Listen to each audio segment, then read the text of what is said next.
আগামী ২-৩ মাসের মধ্যে জ্বালানি শূন্য হবে বাংলাদেশ, এমন শঙ্কায় স্থগিত হয়েছে তৈরি পোশাকের বহু ক্রয়াদেশ, যা চলে যাচ্ছে প্রতিবেশী ভারতে।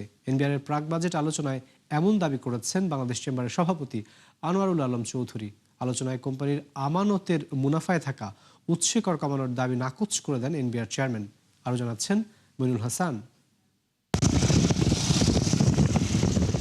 ইরান যুদ্ধের কারণে জ্বালানি সংকটে বাংলাদেশ, দাম বাড়িয়েও স্বাভাবিক হয়নি সরবরাহ, ফলে জনজীবন থেকে শিল্প কারখানা সবখানেই এখন ভোগান্তি। এমন পরিস্থিতিতে এনবিআরের প্রাক বাজেট আলোচনায় আরও ভয়াবহ চিত্র তুলে ধরেন বাংলাদেশ চেম্বারের সভাপতি। বলেন, আগামী ২-৩ মাসের মধ্যে জ্বালানি শূন্য হবে বাংলাদেশ, এমন শঙ্কায় স্থগিত হয়েছে বহু ক্রয়াদেশ। তৈরি পোশাকের এসব অর্ডার চলে যাচ্ছে ভারতে। এছাড়া জুলাই আগস্টের যেসব ক্রয়াদেশ আসার কথা ছিল, সেগুলোতেও তৈরি হয়েছে ধীর গতি।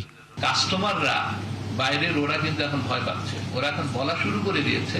আমি গত এক সপ্তাহে প্রায় 4টা বড় বড় কাস্টমারকে শুনলাম যে তোমার দেশে তো আর 2-3 মাস পরে তো তোমরা ইলেকট্রিসিটি থাকবে না, এবং তোমরা তো এই তোমাকে অর্ডার দিতে এখন আমাদের কিন্তু টপ ম্যানেজমেন্ট থেকে এখন না করা হচ্ছে, এবং এগুলি কিন্তু এখন ইন্ডিয়াতে দেওয়া শুরু করেছে।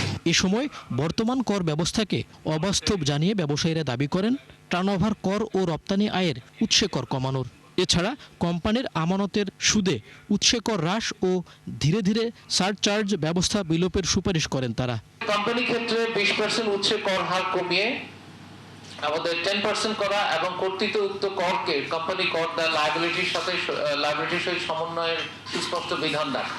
আমাদের ডোমেস্টিক ইন্ডাস্ট্রিগুলোর কিন্তু সক্ষমতা বাড়াতে হবে, আমাদের এক্সপোর্ট সেক্টরের কিন্তু ডাইভার্সিফিকেশনে যেতে হবে, এবং এই ডাইভার্সিফিকেশনে যেতে গেলেও কিন্তু আমাদের ইন্ডাস্ট্রিগুলি যদি ওইভাবে স্ট্রং না হয় তাহলে কিন্তু ডিফিকাল্ট। তবে ব্যবসায়ীদের উৎসে কর কমানোর দাবি নাকচ করে দেন এনবিআর চেয়ারম্যান। বলেন, কর ফাঁকি বন্ধে নেওয়া হবে কঠোর ব্যবস্থা। আপনার ট্যাক্স রেট হচ্ছে 27%। আমি যদি ওখানে 10 বা 15 নিয়ে নেই, তাহলে সুবিধাটা হলো যারা কমপ্লাই করে না মোটেও, তাদের কাছ থেকে আমি একটা টাকাটা পেয়ে যাই, আর আপনার যদি কোনো কারণে বেশি হয়ে যায় আপনি ফেরত পেয়ে যাবেন। তো সে কারণে আমাদের টিডিএস রেটটা আমরা আসলে কমানোর পক্ষে না, আমরা এটাকে আরো বরং কাছাকাছি নিয়ে যাবো।